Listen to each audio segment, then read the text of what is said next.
ไคด้าหนูงอนแม่เรื่องอะไรหนูงอนแม่เรื่องอะไรลูกพูดสิหนูโกรธแม่เหรอโกรธเรื่องอะไรลูกเรื่องอะไรคะไม่สนใจตอนแรกหนูจะเล่นโทรศัพท์ใช่ไหมแล้วแม่บอกว่าไม่ให้เล่นแล้วหมดเวลาเล่นแล้วใช่ไหม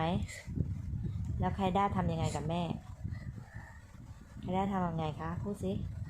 ไม่เก็บโทรศัพท์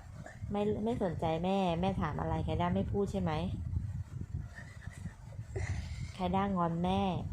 ก็เลยทำเป็นไม่สนใจแม่พูดด้วยแม่ถามไคด้าก็ไม่คุยด้วยใช่ไหมเพราะอะไรไคด้าโกรธที่แม่ไม่ให้เล่นโทรศัพท์แล้วหนูผิดไหมลูกหนูทำถูกต้องไหมคะหนูไม่คุยกับแม่ก็เลยไม่คุยกับหนูบ้างดีไหมคะก็แม่ก็ตามใจหนูไงคะหนูไม่อยากคุยแม่ก็ไม่คุยเนาะดีไหม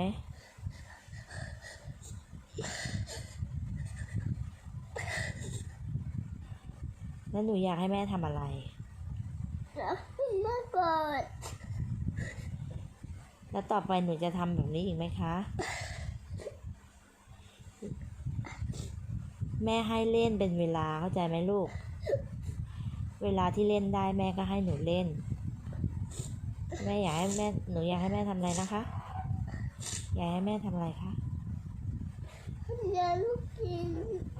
อยากให้แม่ทำอะไรหนูอยากอะไรหนูอยากได้อะไรคะอยากให้แม่กอดมาเลยมา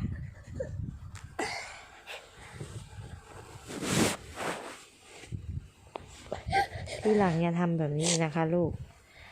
ไม่อย่ามางอนแบบนี้ไม่เอาลูกแม่ให้เล่นเป็นเวลานะคะเห็นไหมพอมีคนไม่พูดด้วยกับหนูก็รู้สึกไม่ดีใช่ไหม